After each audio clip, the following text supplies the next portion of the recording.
Hello, my name is Duncan and welcome to Back Away from Donkey and Bath Books. Today I'm just doing a follow-up because Shaun Standfasts posted a video the other day about his most reread books, and then Steve Donaghue did a follow-up one of his most reread books, so I thought it'd be quite interesting to do it myself. I am a big rereader. I probably reread, probably at least 50% of my reading is rereading.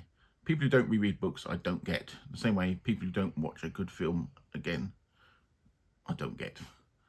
You can learn so much rereading, and as I've obviously been reading for quite a long time, it was quite a difficult feat to pick 10 books, 10 novels basically that I've reread a lot. So Shaun's criteria were you had to have read them more than 4 times, and he had 3 or 4 books at the beginning which didn't count all criteria that he thought he'd mention. So this is basically on novels. So I'm going to go for those criteria, but mine for the books is going to be novels that I can't remember how many times I read them because I've read them so many times. There's way more than 10 that I've reread like that. So this is just like picking some out. It's an interesting concept because you can either you could be in danger of just picking books that you want people to think you read, not ones you do read. If you notice in my list here, most of it is either science fiction or fantasy. And that's because of the single books and the ones I reread, and the ones that, if I want to reread something that I want to go back to something that I almost like comforting, it'll be something like that, because that's one of the main things I read. I think if I pick like my top authors, it might be a bit more varied. And also, well, it still have a lot of science fiction fantasy in it, but it would be a bit more varied.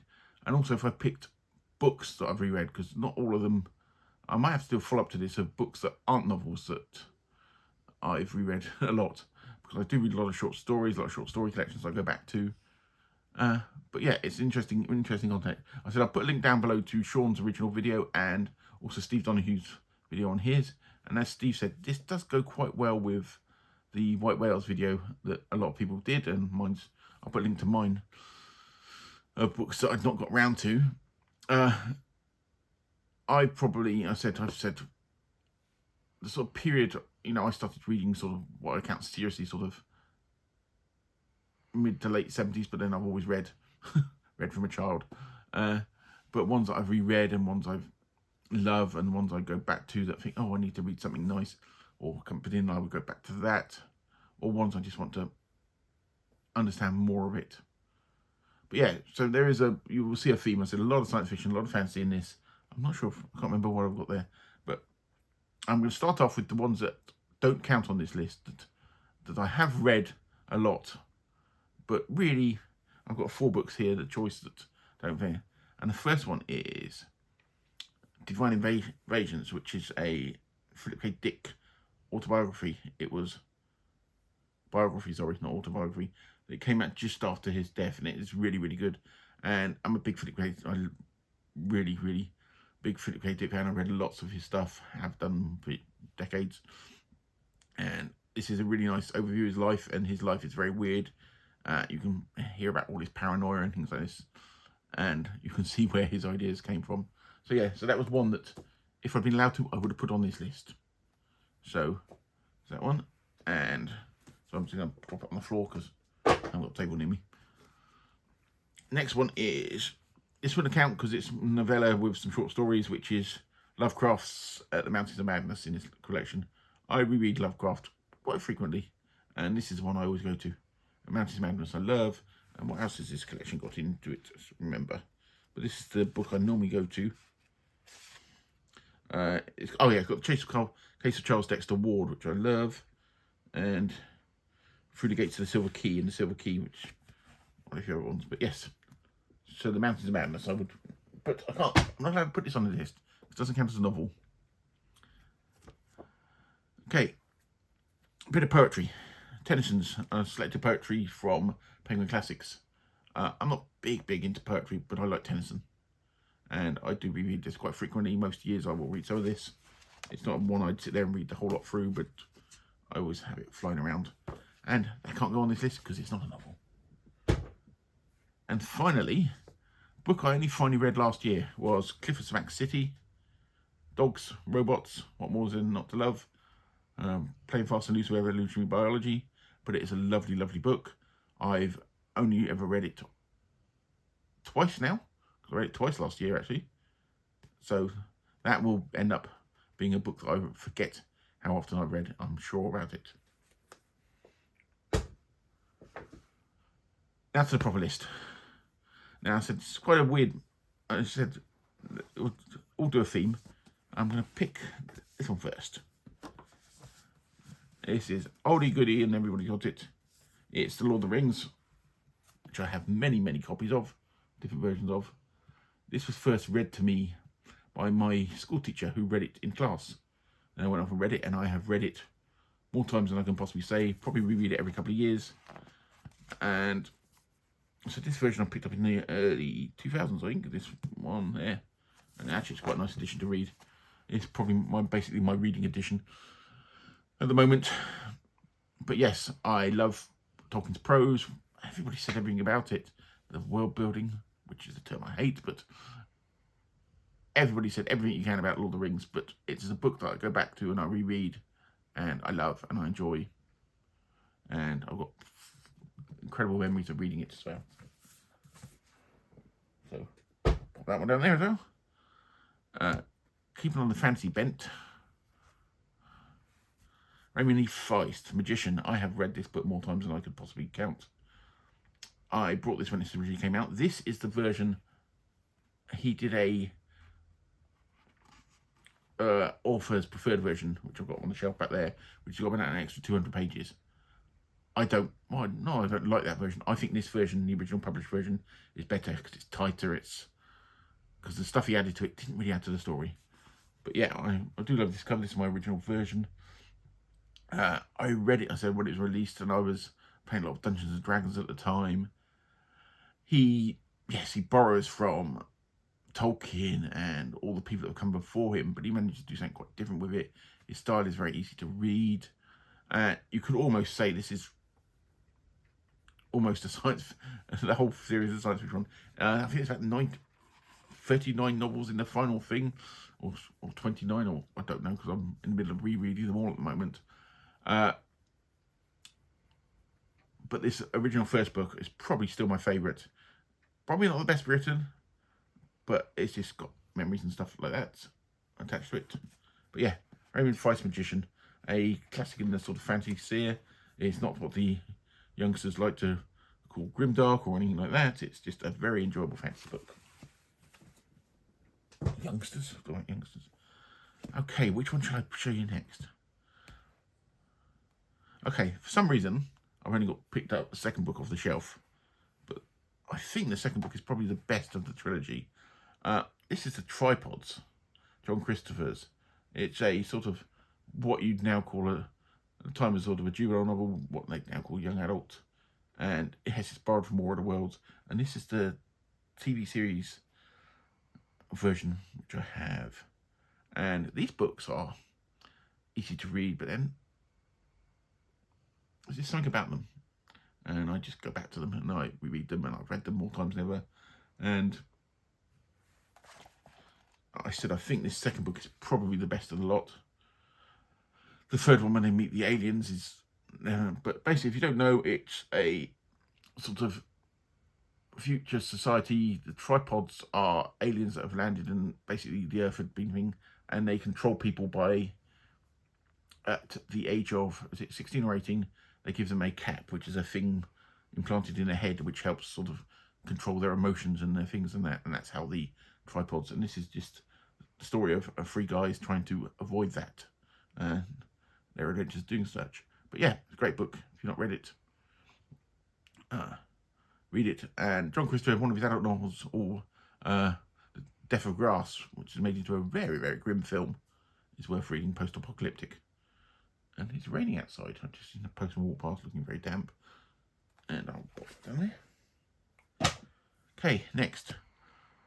Philip K. Dick. As I said, I love Philip K. Dick. Prose-wise, he's probably not the best writer. I admit that. Ideas-wise, he's stunning. And most of his books really discuss what is to be human and what's real and what's not real. This is probably the one I've read the most. It's Flow My Tears, The Policeman Said, which is still one of the best titles ever. And this is about a guy, I'm trying to think his name, Jason Taverner, who is a big TV star, and then he wakes up one day and he's no longer famous. He's in like a parallel world, and where nobody knows who he is, and people are after him, and it's all this paranoia thing and what's real and what's not real. As with most Dick novels, they're quite short to read. This one is 200 pages long, and I've always loved the cover on this one. This is the old Granada Panther editions. But yeah, that's my pick of the Flippy Dick books. If I was going to do a list of my most read authors, he'd be on there. And I may do a video on that in the future, because that could be quite an interesting one. That one. Another one of my most read authors, Isaac Asimov. And I was trying to work out what I've read most of his, because I've read Foundation numerous times, most of the robot books. And I went to, in the end, I picked Caves of Steel. The first of his Elijah Bailey robot detective novels. And I picked this version of it because I got a couple of versions, because I just like the cover, and it's a battered copy I found in a shop somewhere a while ago. And it's about Elijah Bailey, an Earth policeman, and he's investigating a murder. And it's a detective novel. These 3 books, Caves of Steel, the first one, Robots of Dawn, and I cannot remember for the life of me what the third one's called. Great books, basically detective novels. And if you like that sort of thing, well worth picking up, and you can read them separately to anything else. I told you, most of it's science fiction and fantasy on this list. Actually, I think it all is. Let's have a look there. Yeah, from what's left. Next pick. Kim Stanley Robinson. Red Mars.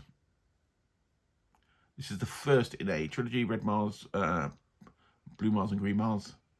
And to me, it's one of the, feels like one of the most scientifically accurate versions of colonizing a planet. But there's lots of political intrigue. Some people complain that these are a bit slow and a bit plodding, but that's what I like about it. And I've reread, especially the first one. I don't think I read the trilogy. Well, I've read the whole trilogy a lot, but I've read this first one. Lots. And if you want a book about colonising Mars, Kim Stanley Robinson. Down there. Now, The Masters of the South. Ray Bradbury. Martian Chronicles. Probably my favourite book. I've reread this one loads of times. It skates by. Technically, it is a bunch of short stories, but they're all under a theme, and people count it as one book. That's why I put it on here. And Bradbury's prose, I love his prose, I love his ideas. I've got on the back shelf there recently, I picked up the last book he published that I've not read. But it's probably my favourite of my Bradbury books. He did a lot of short stories, so in the shorter framing device works really well. But yep. There we have it, the Martian Chronicles. This one I've mentioned in previous videos. It's a book that I go to, and I will admit it's not the best book in the world, but it does something for me, and that's Larry Niven and Stephen Barnes' Dream Park. This is another one in that period where I was consuming a lot of fantasy stuff because I was really into Dungeons and Dragons at the time, and this is set in the world where they're doing live action role playing in a big dome, but with holograms. So it's basically the future is overtaking it, because that way people would go VR, but in this time when this was written, they decided to pick on the holograms. And this is also a detective story with a guy trying to track down a murderer, and it's through the game that they're playing, and it's all got some history of cargo cults and things like that, and it's a really enjoyable read, and I've read this more times than I would like to say. There is 4 books in the series that are loosely connected. This is definitely the best. The others are fun, but I've probably only read those a few times. This one I read yeah, lots and lots. And I do, it's probably my favourite cover. And that's another book I've got a couple of copies of. So I'm still going. So it was 10 that we may be doing. Actually, so I've got 3 left. Harry Harrison. Love some Harry Harrison. Stainless Steel Rats. Stainless Steel Rats. Jim DeGriz. A criminal who's hired by a secret organisation to basically track down criminals and conspiracies. And you always want to spend time with Jim DeGriz. Well, I do. And I've read these books so many times. They're really, really easy reads. I said he's a character you want to spend time with. He's arrogant, everything you want. And this is the Revenge, which is the second one, which probably my favourite. It's on par with Stainless Steel Rat for President as my favourite ones. Harry Harrison did some later books in the late 90s, which are still very good, but not a par on these earlier ones. And this is about people invading planets and how it's impossible and how are these people succeeding. And this is a great Bruce Pennington cover, which I really like. Talking of Bruce Pennington, let's go for my penultimate one, which is Gene Wolfe. Gene Wolfe, The Book of New Sun. I've got the Fantasy Masterworks 4-book version. Volume 2, Sword and Citadel, and Volume 1 is what they call it, Shadow and Claw. Published as 4 books originally. The Claw is a Conciliator. Second book is probably my favourite, which I have here in the wonderful Pennington cover. Shadow and Torture is the first one. I prefer these as separate books. I've just got the Fantasy Masterworks copies because I'm a bit of a completist on the Fantasy Masterworks collections. Gene Wolfe, beautiful, beautiful prose. These books are in that category of, I'll just put this down, of what you would call science fiction that feels like fantasy. These are set in the far future as a dying Earth, and you follow Severin, that's how I pronounce his name anyway, probably people pronounce it different, who is in the Guild of the Seekers of Truth or Penitence, which is basically the Guild of Torturers, and he lets somebody go, and basically he's sent on this quest. This is a quest on a journey. The thing is with Gene Wolfe, his prose is gorgeous. I've read a lot of his stuff, and most of his books you never really know what's going on. There's like an ethereal feel to the whole of the Book of the New Sun. I'll try and explain it because the book is written from the point of view of Severin, like from his diaries. But if you read in the back of the first book, The Shadow of the Torturer, these diaries are meant to have been discovered by somebody and then translated, but the translation is not meant to be accurate. And this is meant to be thousands of years after the events.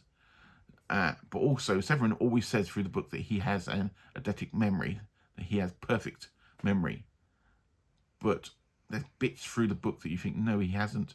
So what you're doing, you're almost reading a poorly translated book with an unreliable narrator. So there's words that they've so-called translated which may not mean what you think they mean. So you get this whole sense of mystery and not quite uneasiness, not quite knowing or quite understanding what's going on. And these books have to take multiple reads. I've read them, it's probably along with Lord of the Rings, I read it every couple of years, and there's always bits you find in it and you discover it, and your understanding increases and increases on it. And it's just, to me, it's one of the sort of pinnacles of dying Earth books, of science fiction, of fantasy. But it's just beautiful, beautiful books. I said The Claw is probably my favourite book, and I said beautiful Pennington cover on it as well, Bruce Pennington.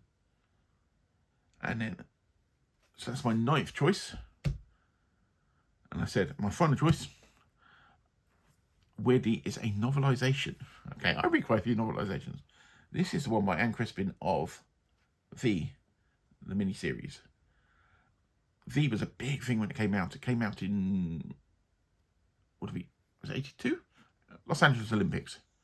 It was on television over the Olympic period, because I remember watching it. This novelisation was done by Anne Crispin, who's done some Star Trek books. Yesterday's Sun is the one that comes to mind, which is a really, really good book if you don't do. But a good novelisation expands on their source material while keeping it within bounds. Somebody like Alan Dean Foster, master of it. This is really, really good. This adds so much to the original story, and for some reason it's one I go back to and I reread it, because I like me a good alien invasion story. And I said I was trying to be honest about the books that I have reread the most over time, and these 10 are probably 10 good examples, and that's why I've included novelisation of the. And I said I do like the cover of that anyway. There are many other books that I've reread lots of times, a lot of them not science fiction or fantasy, but these are, when I went through my shelves and my lists in my brain, these are the ones that came to my mind. So I'd like to thank Shaun for actually starting this, because it made me think a lot. I said I may do one on books that don't count under novels, because I don't think I can count books on osteology and anatomy and physiology that I've read numerous times when studying. But I've got a lot of books, like some biographies and autobiographies, some travel books that I've reread numerous times that I might have to include. And also I might even do one of my favourite authors as well. But anyway, I hope you've enjoyed this, and I will speak to you very soon, and I'm off to record another video now.